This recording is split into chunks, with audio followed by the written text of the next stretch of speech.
duke shku për Shkodër jam dalë këtu në zonën e Balltrenit që është pak më poshtë, por këtu kemi edhe Kakarriqin, pra zona e gjatë që shkon nga ana tjetër këtej, dhe jam dalë për dy ngjarje shumë të rënda që kanë ndodhur brenda 2 ditë. Njëra lidhet me aksidentin të mërshëm, ku një nga mjek shumë përmendur në zonën e Lezhës, së bashku me të bien, kanë rënë në kanal dhe i kanë gjetë policia aty të vdekur të dy. Për fatin e keq, rrugët shqiptare vazhdojnë të marrin jetë njerëzish. Apeli është që për të kujdes për jetën. Por njëkohësisht unë dua që një formë homazhi, respekti për kontributin e mjekut dhe të dijes që ishte studente e mjekësisë, të them 2 fjalë nderimi për ata këtu pikërisht në këtë zonë, ku humbën jetën për të trondit gjithë opinionin publik, përveç familjes, dëmin e madh që u është shkaktuar familjes dhe gjithë të afërmit të tyre. Nga ana tjetër, po sot, shoforën, është ora 5, para 2 orësh, në Balltren e ri, në rrugë, ka ndodhur një prit, nga ato pritat e këqija, ku janë vrarë burr dhe grua, bashorti 39 vjeç. Pra në lulet boshës po e quaj kështu.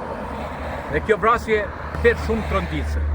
Mu më thanë, për te një informacion detajuar që do jap policia, po pak nga sa bisedova janë vrasjes që rrjedhin edhe nga gjakmarrjet. Do jetë policia që do nxjerrë të vërtetën e kësaj vrasje. Por ajo që të shqetëson është që në raste të tilla, në prita të tilla, nuk ka më as qasje kanonore dhe as të ligjit, pra nuk një as kodet e zakonit dhe as kodet e ligjit për fatin e keq. Kjo tregon një qasje mesjetare, kur merr armën dhe pavarësisht se çfarë mund të jetë ndodhur, ndaj kujtdo, çdo lloj dëmi që mund të jetë bën atje më radhë. Por të qëllosh në një automjet me breshëri plumbash, ku ti ke piketuar vrar një person të caktuar dhe së bashku me bashortën dhe të dy humbin jetën nga kjo vrasje barbare. Është shumë tragjike. Dhe këto vrasje janë duke ndodhur shpesh herë. Shpesh herë quhet ky dëmi kolateral. Në fakt, shqiptarët e hershëm nuk e kanë bërë kurrë, edhe kur gjakmarrja ishte në zenithin e vet, pra ishte në pikën kulmore të vetit. Vritej Doraci. Dhe asnjëherë kur bënte vaki që t'ishte bashorti, burri, me gruën e vet duke hec, ai që ishte mprit hikte, e linte atë ditë, nuk e merrte gjakun atë ditë. Nërsa tani nuk pyesin, je me bashortën, je me fëmijët, je me një mik, je me një tjetër. Dhe o burra vetëm shkrehin shek të tërë, vetëm mjafton në atë epjen prej përbinshi që ti të zhdukish një familje, dhe është me tepër të vrasish një grua. Për mua kjo është shëmti dhe është deformim moral i shoqërisë shqiptare. Dhe për fatin e keq në zonën e Lezhës kanë ndodhur shpesh, edhe në zona tjera, po sidomos në zonën e Lezhës. Ndaj unë nuk di çfarë emri ti vë kësaj, por desha ta theksoj të fakt. Spaku përmbahuni kodit zakonor. Spaku që thot të mos vritet gruaja.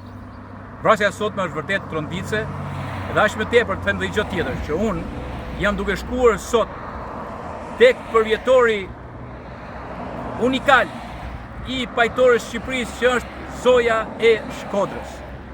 Dhe Zoja e Shkodrës në këtë ditë nuk do të kishte ndodhur kurrë, sepse është një nga evenimentet më të mëdha në historinë e krishtrimit në Shqipëri.